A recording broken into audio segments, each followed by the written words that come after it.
Gen Z bilang, Tua. sorry lu itu om gitu kan. Tapi milenial bilang enggak, lu itu bocil. Nah, jadi kita di tengah-tengah. Itu masih usia Iya muda, kan, aduh, gangguan. muda banget dan berani gitu untuk kayak Masih muda juga. Bisa nggak sih nggak dipanggil bos? Nggak apa-apa. Nggak apa. Ya, Nah, itu itu isi hati, suara isi hati. hati. Iya. Soalnya banyak orang, aku bilang di ITB ini, bahkan aku pernah nih di satu acara, MC-nya ngomong kayak ini alumni SBM. oh Aku bilang, I wish aku anak SBM. Karena dulu aku kayak nyolong-nyolong gitu masuk kelas SBM. Karena nggak sempet. emang Gitu. nggak keterima di SBM ya? Bukan nggak keterima. Bukan. Bukan.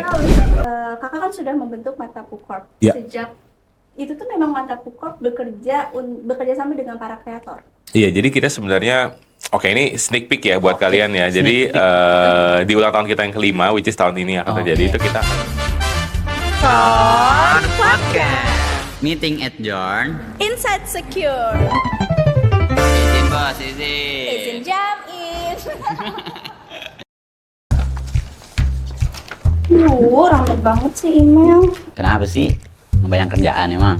Sih Kak Syamil, bawel banget. Ini tuh lagi dicicil biar nggak lewat deadline. Ya iyalah, namanya juga kerjaan biasa kayak gitu mah. apa sih ngomongin apa sih? Ini bos, biasa anak baru, banyak kerjaan, ngeluh aja. Nah, gimana nggak ngeluh bos? Masa tiap hari disuruh lembur?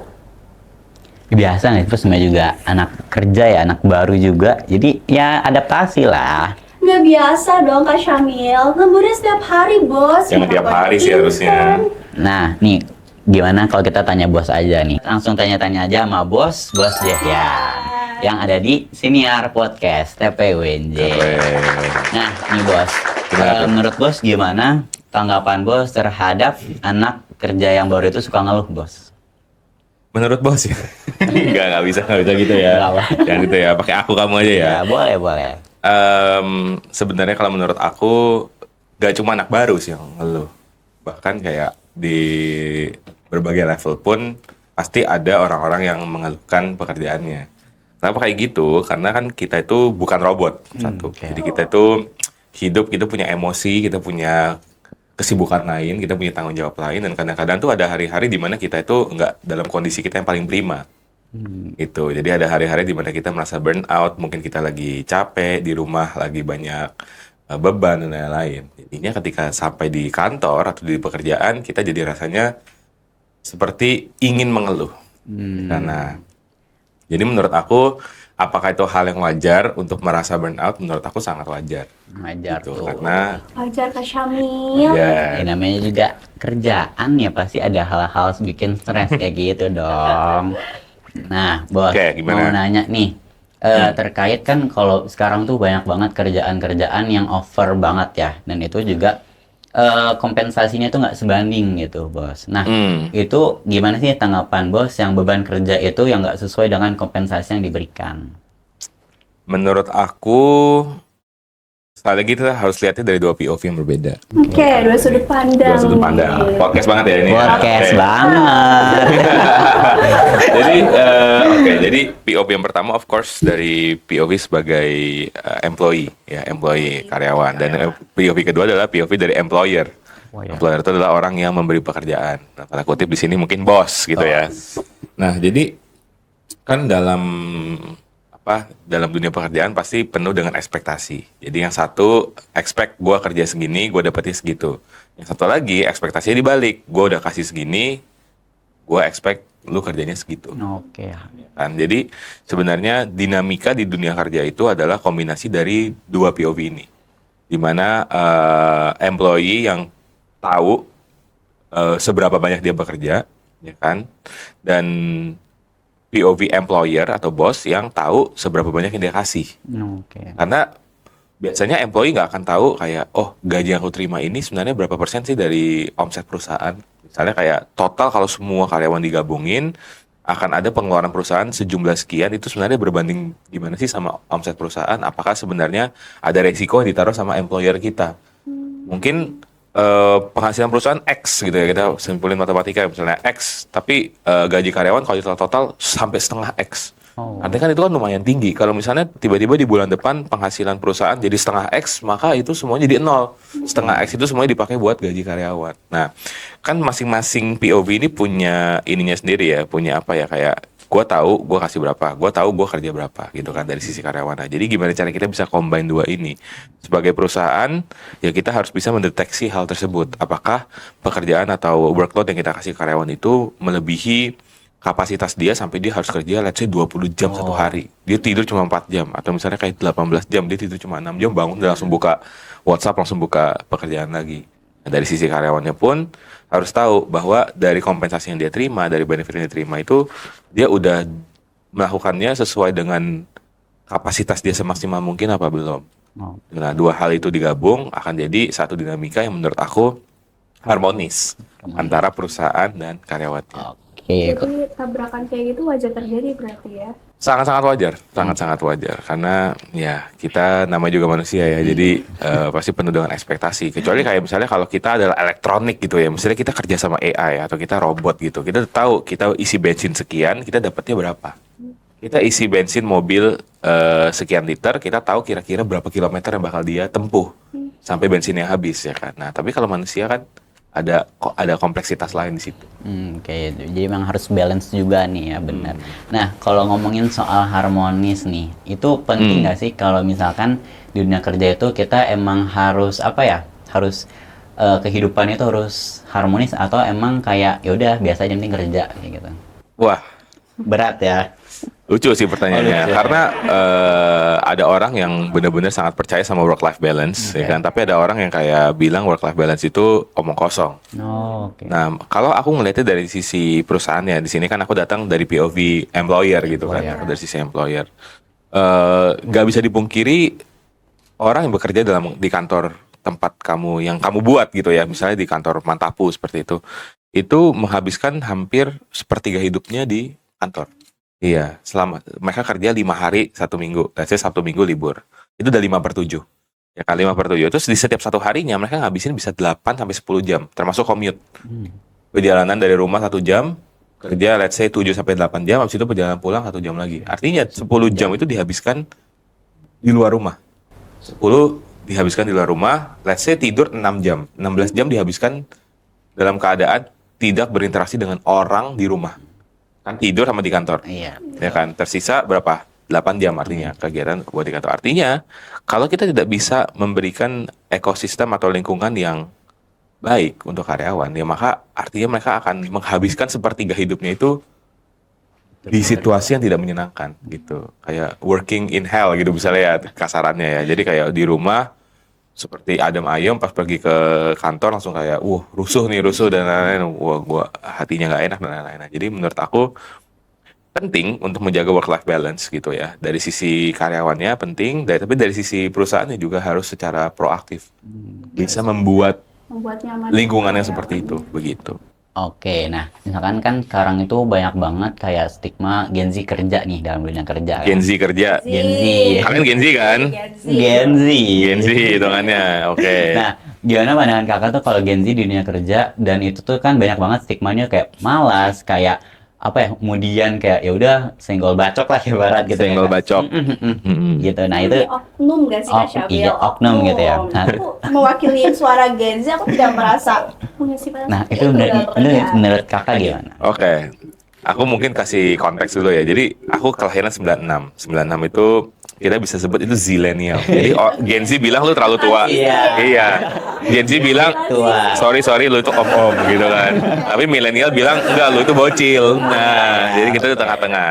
Nah, sebagai kelahiran 96 di Mantapu itu aku tuh salah satu paling tua. Oh, Iya, jadi yang paling tua di Mantapu itu adalah kelahiran 9394. oh. Gitu, jadi 2 tahun lebih tua dari aku. Emang. Nah, jadi isinya majority of Mantapu Corp dan sebenarnya kayak beberapa sister brand kita ya, kayak Mantapu Academy, kayak Beyond Paddle dan segala macam brand-brand dalam situ itu banyak kan Gen Z. Oke. Gitu. Jadi aku bersaksi bahwa stigma atau stereotip itu sebenarnya tidak benar. Oke. Gitu. Tidak benar Kak Emang berarti Syamil. tergantung orang-orangnya aja Satu gitu ya? tergantung orang-orangnya, tapi mungkin yang secara general ada di Gen Z itu adalah mereka lebih vokal. Oke. gitu, lebih vokal. Jadi ketika mereka capek mereka akan ngomong, ketika mereka jenuh mereka akan ngomong, tapi ketika mereka semangat juga mereka bakal nunjukin. Nah, kadang-kadang generasi yang lebih tua ini menangkapnya itu yang negatifnya. Gitu. Jadi ketika Gen Z itu menyuarakan kayak capek, apa, itu yang masuk ke telinga mereka. Sedangkan kayak ketika si para Gen Z ini lagi on fire atau mereka lagi produktif dan lain-lain, itu ya dilihatnya sebagai normalnya kayak gitu. Oh. Nah, jadi menurut aku justru yang harus diperbaiki itu selain dari Gen Z juga butuh improve themselves ya, masuk dalam dunia kerja kan nggak semua perusahaan itu isinya anak muda semua. Walaupun kita lagi transisi menuju ke sana, tapi kan banyak juga perusahaan-perusahaan yang demografinya itu masih Orang-orang. gitu. Jadi kamu masuk, kamu umur 20-an, tapi ada om-om umur 40, ada tante-tante umur hampir 50, ada direktur yang ya gitu-gitu kan. Jadi harus bisa nge-manage bukan ekspektasi ya, nge-manage diri sendiri sebenarnya, nge-control diri sendiri, walaupun kayak pengen kita luapin, kita tahan. Tapi dari sisi yang lebih tuanya, juga harus bisa ngelihat bahwa ya kenyataannya kita itu dalam proses transisi menuju workforce yang didominate by Gen Z. Gitu kan, karena workforce didominate sama Gen Z, ya kita harus tahu traits mereka seperti apa. Emang nggak bisa dilihat itu, emang pikiran orang tuh kayak udah ganti mah gini, padahal kalau lagi bagus kerja mah bagus aja kerjanya gitu ya. Bisa notice sama beda generasi yang lain. Jadi kayak lihatnya yang jelek-jeleknya aja gitu sih sebenarnya. Padahal mah bagus juga Gen Z kan. Benar. Nah, terus nih kan tadi soal ngomongin Mantapu Corps nih. Yap. Mau nanya nih, gimana sih awalnya tuh kayak kepikiran ide gitu, kayak duh bangun bisnis nih, gitu. Oke. Karena bos tuh masih usia Iya muda kan, bangun. muda banget dan berani gitu untuk kayak Masih muda juga. Bisa nggak sih nggak dipanggil bos? Nggak apa-apa. Nggak apa. Ya, Nah, itu isi hati, suara isi hati. hati. Iya. Nah itu gimana sih kayak, duh masih muda tapi berani banget kayak gitu. Iya, oke. Ceritanya dulu waktu aku masih usia 20 ya. Oke. Iya, karena sekarang udah kepala 3. Oh iya, kepala 3. Baru minggu ini kepala 3. Iya. Jadi ceritanya dulu, ya kita semua mungkin tahu ya, kayak enggak, aku cerita dari sebelum ini deh, dari sebelum YouTube deh, Boleh, dari boleh, zaman boleh. YouTube dulu itu. Dari awal banget ya. Jadi waktu aku kuliah, waktu awal-awal kuliah itu, aku sama adik aku, Jerome, kita itu bikin akun pendidikan. Akun pendidikan. Dan kita mainnya di Line. Line. Karena mungkin generasi kalian udah nggak pakai Line. Masih pakai Line nggak? Lain ada. Udah nggak main kan? Udah Tapi nggak zaman aku dulu, waktu aku Zamannya kuliah banget dan SMA, itu tuh nggak ada yang pakai WhatsApp. Semua pakai Line gitu. Zaman itu. Karena kan kayak keren. Ada gamenya. Dulu ada gamenya. Ada Emoticonnya gak lucu-lucu gitu. ketika lucu-lucu, ada stikernya ya kan, stikernya proper, terus sama ada OA, ada official account. Oh, oke. Nah, official account itulah yang pertama kali membuat aku masuk dalam dunia bisnis sebenarnya. Jadi aku bikin official account, namanya itu adalah Math Q&A, Oh, Matt. Tentang matematika. tentang matematika. Pecinta matematika. Sama Jerome. Jadi aku mengurusi semua yang berkaitan sama bisnisnya, teknis, orang-orang dalamnya. Jerome seperti yang kalian tahu, dia jago ngajar depan kamera. Jadi yang dia lakukan adalah dia ngajar gitu. Ngajar di papan tulis, bikin video, produksi dan lain-lain. Nah, dari situlah akhirnya kebagi tuh functionnya. Jadi aku memang expertise itu ada di belakang layar, sedangkan Jerome expertise di depan layar. Oke. Nah, dari hal tersebut, akhirnya kita membagi tugas sampai ke ketika dia bikin YouTube. Nah, ketika dia bikin YouTube, maka aku memutuskan buat jadi manajer dia. Jadi kita kerjasama, dia di depan layar, dia bikin YouTube fokus aja, dengan aku di belakang layar, yang mengurusi semua brand deals-nya dia, terus kayak berhubungan sama platforms. Jadi kenalan sama orang-orang YouTube, kenalan sama orang-orang Instagram, dan lain-lain. Nah, mulai dari situ, aku merasa bahwa sepertinya aku bisa nih melebarkan sayap ke talent-talent lain selain Jerome. Oke. Gitu. Akhirnya aku berusaha untuk coba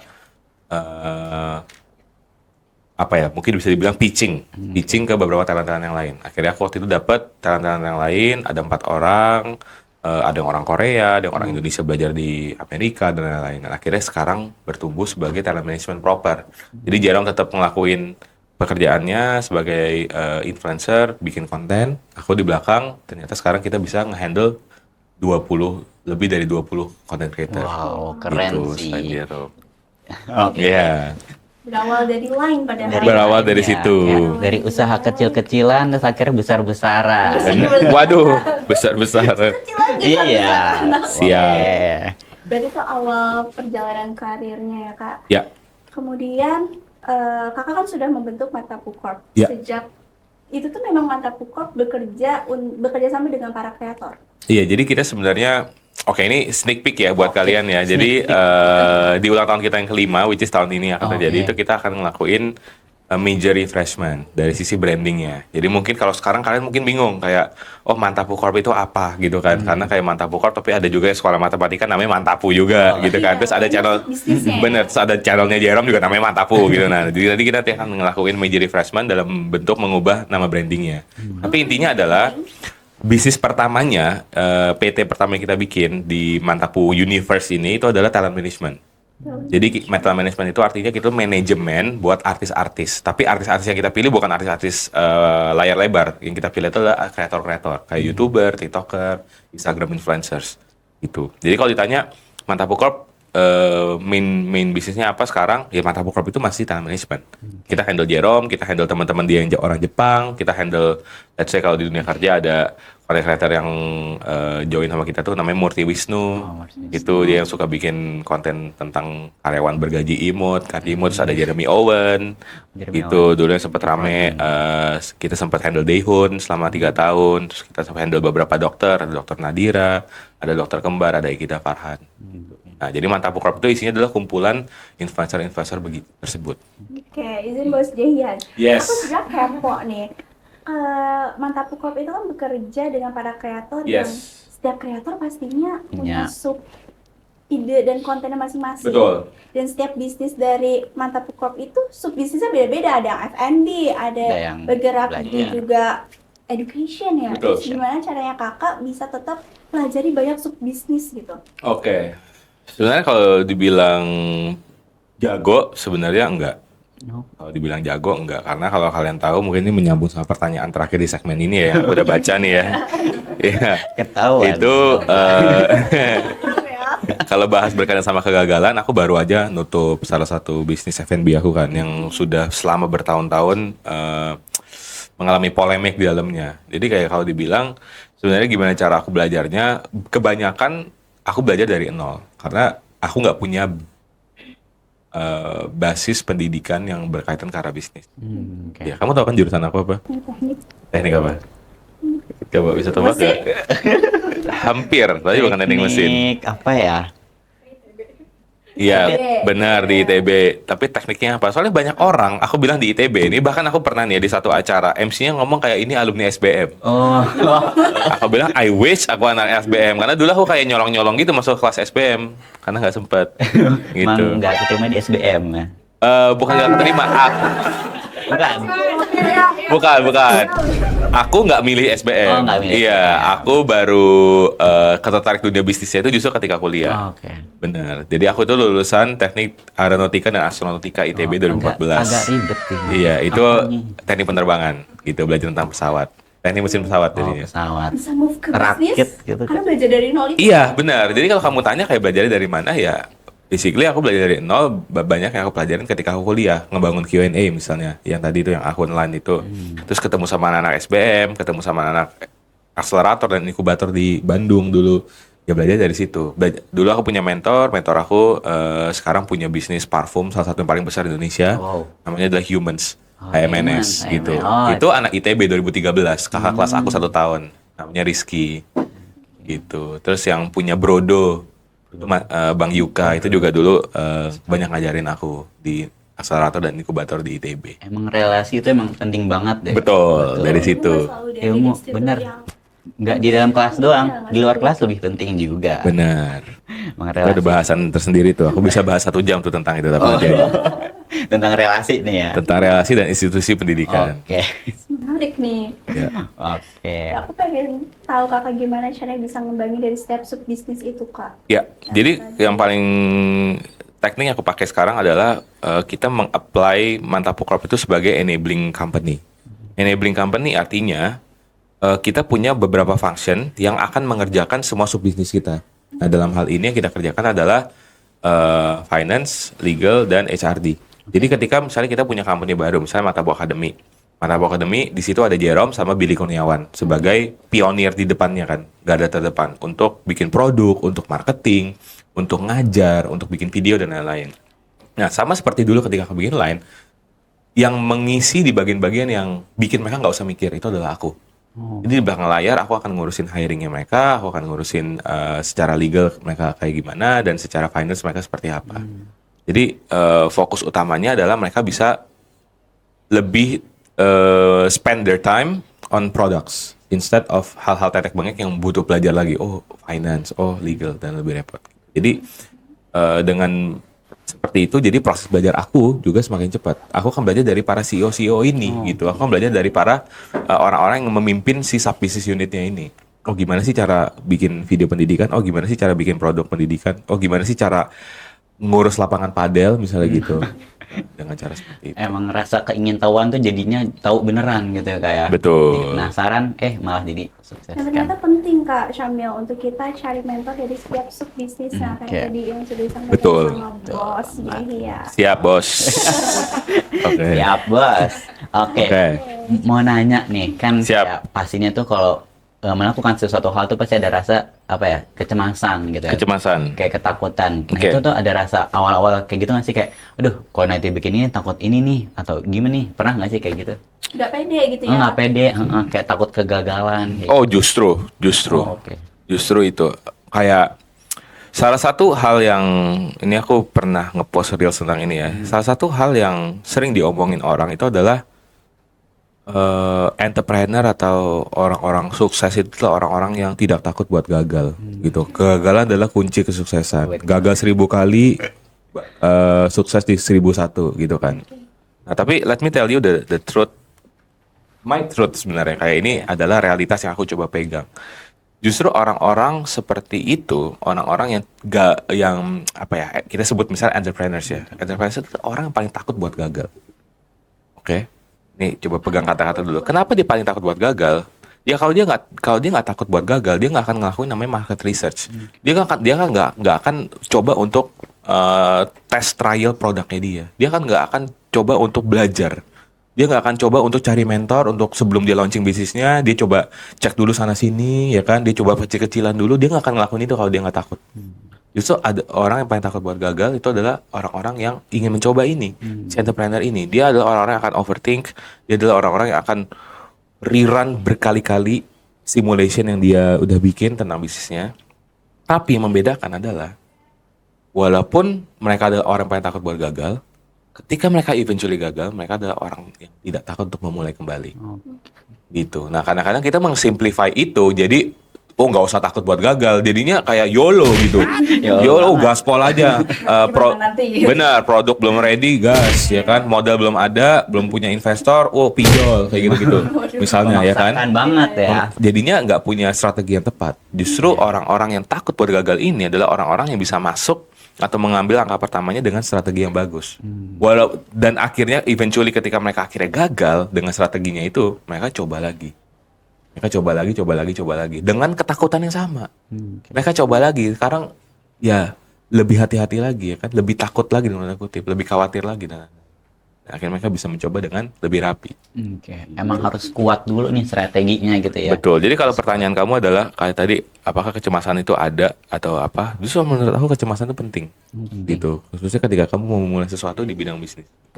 Oke, emang harus ada rasa-rasa cemas tapi tetap harus berani gitu ya. Nah, kita harus sepirin si rasa cemas itu Kak, Oke. untuk bisa analisa market kita dulu. Oke, betul.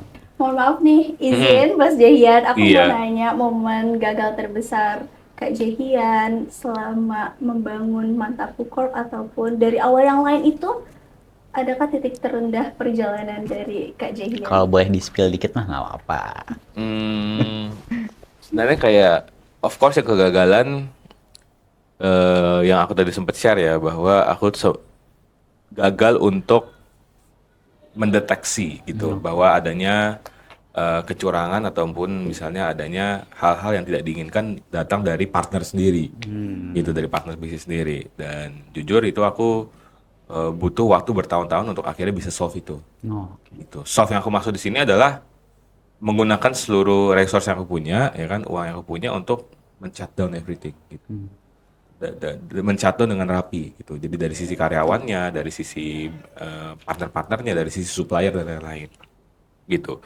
Jadi kalau misalnya ditanya momen terbesar kegagalan aku, menurut aku itu sih salah satu titik balik pembelajaran aku gitu. Aku dan Jerom belajar sangat banyak dari kegagalan ini. Sehingga nextnya bisa lebih hati-hati. Jadi emang harus hati-hati juga dan harus mempersiapkan ke depannya gitu. Betul. Oke, lanjut kali nih. Iya, Kak Syamil, aku masih kepo satu hal. Cara Apa tuh? bangkitnya, Kak. Cara bangkitnya. Cara bangkitnya. Cara bangkitnya mungkin sesimpel, nggak sesimpel sih, kayak akhirnya kita tahu bahwa problems atau masalah itu akan datang lagi, gitu. Karena kita tahu bakal datang lagi, ya kan. Terus kenapa yang ini bisa menghentikan kita? Itu pertanyaannya, gitu kan. Kayak kamu tahu, kamu misalnya kayak gampangnya kayak gini deh ya, kalau kita simplify gitu ya. Kita dari SD, ya kan, kita tahu yang namanya UTS sama UAS. Ya kan, kita UAS, kita tahu UAS itu setiap akhir semester, UTS setiap tengah semester. Nah, kalau kita tahu nih ya, sampai kelas 2, 3, 4, 5, 6, SMP 1, SMP 2, SMP 3, sampai kelas 10, 11, 12 itu kita bakal UAS. Bahkan di kuliah pun kan ada UAS kan. Ada. Ya kan, kalian tahu kalau itu bakal ada terus. Terus kenapa kita harus gagalnya di yang sekarang? Oh. Maksudnya kenapa yang UAS kali ini bikin kita jadi kayak benar-benar down dan berhenti? Padahal masih ada yang di depannya lagi. Padahal di depan lagi. Nanti ketika kalian udah lulus dari kuliah pun, di dunia kerja akan ada UAS yang tidak kelihatan. Oke. Ya kan? Nggak ada timeline-nya. Betul, nggak ada deadline-nya. Oh, bagus banget itu kalimat kamu. Nggak ada deadline-nya, nggak ada timeline-nya, terus nggak ada nilainya. Kamu nggak tahu itu, kamu harus nilai sendiri. Kamu harus set KPI-nya sendiri, kamu harus tahu kamu achieve itu apa enggak, ya kan? Nah, ujian-ujian seperti itu, ya akhirnya kan kamu kan udah terbiasa nih selama 12 tahun sekolah, kuliah, dan lain-lain, ya kamu tahu bahwa ini tuh sesuatu yang memang terjadi secara berulang. Iya. Nah, pun ujian-ujian kehidupan seperti aku tadi, ya akan berulang lagi. Tapi kenapa ya ujian yang ini akan menghentikan kita? Kenapa? Kita cari tahu dulu. Kalau akhirnya kita sampai dalam sebuah pemahaman bahwa, oh ya kita tahu kok nanti bakal ada ujian yang lebih berat. Kalau gitu yang ini jangan menghentikan kita dulu. Di situ kita bisa bangkit lagi. Ya, agak metafisika sih tapi ya. Agak ini ya. Banget ya. Jadi Oke. Tapi Kak, itu kan sebuah strategi yang bisa kita perbaiki. Tapi gimana kalau misalkan membangun kepercayaan kita ke orang? Itu mungkin kan cara Susah menyembuhkan sih. itu Oh, iya. ada strategi tersendiri gitu. Betul. Jadi kalau aku strategi aku pakai sekarang, aku pernah nyebut ini di podcastnya Raditya Dika ya. Oh, oke, Itu Kak Radit. ya sama Kak Radit. Aku bilang waktu itu di awal-awal ketika kita berpartner sama orang, mungkin kita terbiasa dengan melihat atau berusaha untuk overthink, ya, curiga. Ini orang kalau nanti perusahaan ini gagal, dia bakal gimana? Oke. Nah, kita tuh muterin di situ terus, ya kan? Netting ya. Negative thinkingnya di situ. Misalnya kayak ketika kita punya pacar misalnya ya, atau gampang ya, karena kan bisnis partner itu bisa dibilang kita menikah sama mereka, tapi menikahnya in different way ya. Kita selalu berpikir, nanti kalau perusahaan ini gagal, kalau kita minus, dia bakal gimana ya? Sama ketika kita mungkin kalau cowok ngeliat cewek atau cewek ngeliat cowok, kayak nanti kalau gue jatuh miskin, pasangan gue bakal gimana ya? Oke. Nah, itu kan jadi banyak tuh di TikTok kan bahas kan. Oh, kalau cowoknya ditemenin dari nol gimana kayak gitu-gitu. Nah, tapi learnings aku setelah kejadian-kejadian ini adalah kita juga harus memikirkan ketika kita lagi di puncak, partner kita bakal gimana Oke. gitu. Bukan cuma ketika kita tidak ada penghasilan, ketika tidak ada pemasukan, tapi ketika pemasukan tuh lagi tinggi-tingginya, sifat asli mereka juga akan keluar gitu. Ini dari titik terendah partner bisnis kita Nah, sampai ke titik yang kira mungkin kayak gak pernah expect nih ada di titik setinggi itu. Karena menanti seperti itu dulu. Kita tidak pernah expect bahwa ya you can do research lah. Dibandingin sama beberapa local F&B yang lain, tidak ada yang secepat itu gitu. Iya. Ya kan kita salah satu yang paling cepat gitu. 300 toko dalam 2 tahun, boom gitu. Ya kan. Nah, justru di momen-momen seperti itu, nah, baru kita cek kita siap gak menghadapi pemasukan yang tinggi. Kita siap gak menghadapi tiba-tiba karyawannya begitu banyak. Nah, kadang-kadang justru sifat asli itu keluar ketika kita lagi di puncak itu. Nah, jadi ketika kita tarik kembali nih sebelum memulai bisnis, kita pikirin nih 2 hal itu. Eventually kalau gagal bakal gimana? Eventually kalau berhasil bagaimana? Apakah visinya masih sama? Apakah prinsipnya masih sama? Kalau prinsipnya masih sama, just go with that person. Tapi kalau prinsipnya kemungkinan jadi berbeda, menurut aku di situ kamu bisa pikir-pikir lagi. Jadi kalau udah di puncak tuh kadang kayak ada rasa, oh udah nih bangga gitu, akhirnya merubah semua kayak gitu kan, takutnya kayak gitu ya. Betul. Oke, emang udah agak daging banget sih Kak dari tadi. Jadi nggak ampun Agak, pembahasannya. Deep ya. Iya. Ngewagyu banget. Wagyu ya. banget, Wagyu banget. mahal nih mahal. Oke, Oke. Yes. lanjut nih. Kita karena udah ngomongin yang agak berat-berat nih, Oke. pengen Chit-chat santai. Chit-chat santai. Cicet santuy. Iya, Oke. pakai games ya. Pakai games. Oke, Nah. Kak. Bos Jack Pasti ya? gamesnya disordered ya? Oh ya, sorry. Tadi di briefing soalnya. nebak gitu Tadi sih. udah ke briefing. Aduh. Udah soalnya udah kekirim gitu. Enggak baca kok. Oke, nah Apa jadi aku baca sekarang ya? Nggak baca. Aduh, jangan. Nah jadi kita akan main disordered. Nah jadi kalau kakak udah tahu juga mungkin itu emang suatu pilihan dan itu harus ada reasonnya ya. Dan bos, ini tuh games yang sering banget Kak Syamil kasih ke aku kalau misalkan aku lagi burn out. Oh gitu. Jadi ya saya orang random banget sih sebenarnya. Mungkin boleh nih apa nih pertanyaannya? Disordered nih ya. Disordered. Ini aku cuma boleh milih atau milih dan kasih alasan? Boleh milih dan kasih alasan. Milih dan kasih alasan. Milih dan Oke. kasih alasan. Question number one. Question number one. Ini ya kayak ujian gitu ya Ah. suasananya. Puas jangan-jangan Betul. ini. Ya. Oke, masuk kerja pagi-pagi dan pulang tepat waktu. Tenggo nih. Iya, tenggo. Atau masuk siang tapi lembur sampai malam. Berat. Berat lagi. Masuk pagi-pagi dan pulang tepat waktu. Oke, tenggo berarti ya. Ya. Kenapa tuh? Morning person? Karena aku tidak maksudnya kalau di mata aku kita itu flexible working hours sama work from anywhere. Jadi kayak kita itu objective based. Jadi ada orang-orang yang datang itu jam 12 siang, Oh, tapi ya mereka stay di kantor sampai jam 8 malam gitu. Tapi oke. ada juga yang datang pagi-pagi dan pulang sesuai dengan waktunya yang mereka mau. emang yang penting tuh Gitu. sesuai jam kerja, misalkan 8 jam gitu ya. Benar. Nah, itu sebenarnya aku pilih itu gara-gara sebenarnya aku berharap sih sebenarnya semua mengerjakan sesuai dengan porsinya. Oke, yang penting Gitu. sesuai tupoksi dan jam kerja. Benar-benar sesuai dengan Gen Z ya. Gen Z Tupoksi. cocok nih. Oke, lanjut. Apa nih? Oke, number two. Karyawan jujur tapi skill biasa aja atau skill dewa tapi attitude-nya minus, Kak? Etika nih. Karyawan, wah, etika ya, Etika. ethics. Skill atau attitude? Mm, Yang pertama deh, Yang pertama. Skill. yang pertama. Skill apa tadi yang pertama? Skill Karyawan kurang. jujur tapi skill biasa aja. Oh iya, atau karyawan jujur dewa skill tapi biasa aja. Attitude minus. Oke, Tapi kenapa? suka bohong.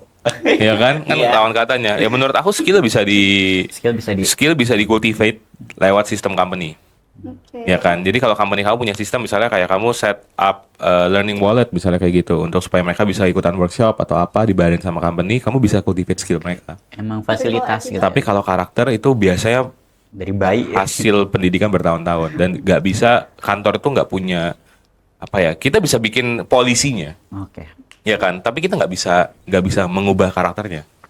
Kita bisa bikin sistem deteksinya. Oh, kalau kamu bohong kamu ketahuan karena data kamu gini karena email kamu bisa nge-record semua, kamu ketahuan kalau kamu bolos kerja dan lain-lain, kamu bisa kayak gitu, bisa. Tapi ya kamu nggak bisa merubah the fact bahwa dia punya niat Oke, itu. Betul. Gitu. Jadi menurut aku karyawan jujur. Singkat aja katanya. Oke. Aja. Ya udah, jangan dikasih reason. Yuk, Jangan gas. dong, kan mau tahu dulu nih. Iya, yuk, singkat aja, yuk. Oh, nih, gaji juga kalau Iya, kerja. soalnya kan pengen tahu pandangan gitu dong. Nah, Oke. Next question. Bangun personal branding dulu atau fokus bangun bisnis dulu? Bangun bisnis dulu. Kenapa tuh? Shock. Apa?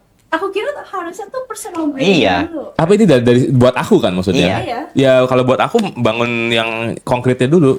Oh, Contohnya kalau dalam dunia pekerjaan kalian bekerja nih kan, kalian bekerja ya bangun portfolio dulu di dalam pekerjaan kalian, baru setelah itu personal brandingnya akan mengikuti itu. oh, Gitu. Iya sih. Personal brandingnya jangan bohong. Oh, betul. Kalau betul. iya betul, serius. Kalau bohong, kalian susah untuk bikin itu konsisten gitu. Karena suatu saat kalian akan nutup dengan bigger lies, something made up gitu.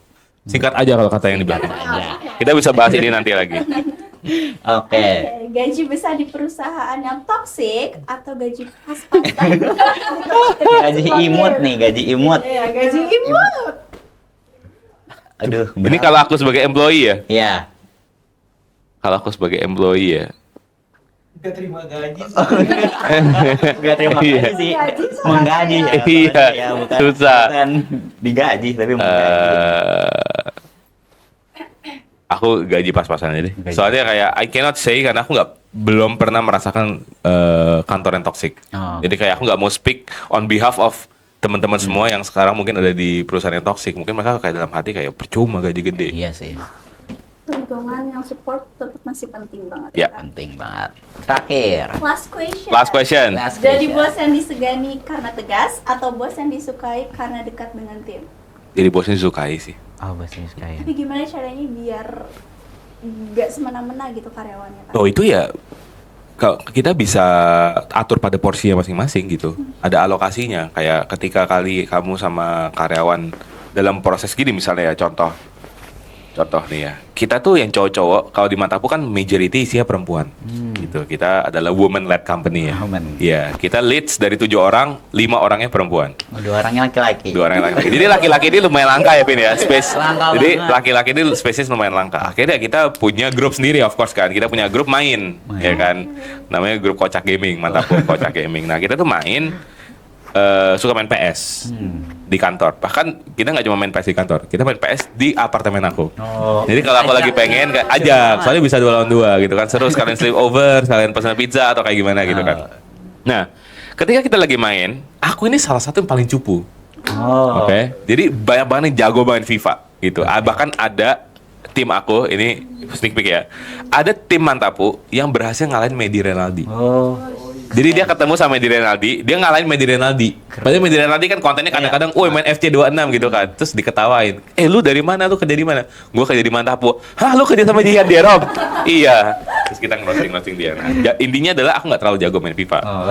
Nah, intinya adalah itu. Nah, jadi kalau lagi main ya kan, aku tuh sering kalah, ya kan, aku sering kalah. Dan ketika aku kalah ya layaknya cowok main game itu ya ada trash talk, ya kan, ada roasting kayak misalnya skornya 6-0 nih, tapi masih lanjut ya aku untuk 0 kan. Kayak tadi mereka akan ngomong gini, "Bang, nggak mau di restart aja."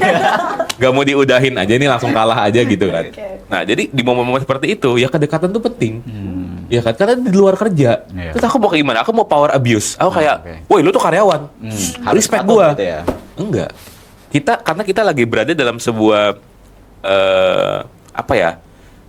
tempat lain gitu, kategori lain. Ini bukan kategori kantor, tidak ada kerjaan, tidak ada objektif. Di sini kita adalah teman main, ya kan? Oke, respect yang di sini apa? Respect karena aku lebih tua, boleh, ya kan? Tapi respect karena kayak emang skill aku lebih cupu dan kamu mau lucu-lucuin itu, mau ngerosting itu, silakan.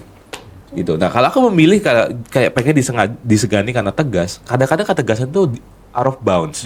Di luar pekerjaan kamu jadi sok-sokan harus negasin dia. Kamu ketemu di tempat makan misalnya kan, kamu ketemu di tempat makan di luar jam kerja, terus dia lagi sama keluarganya misalnya gitu, terus dia harus datang pak gitu.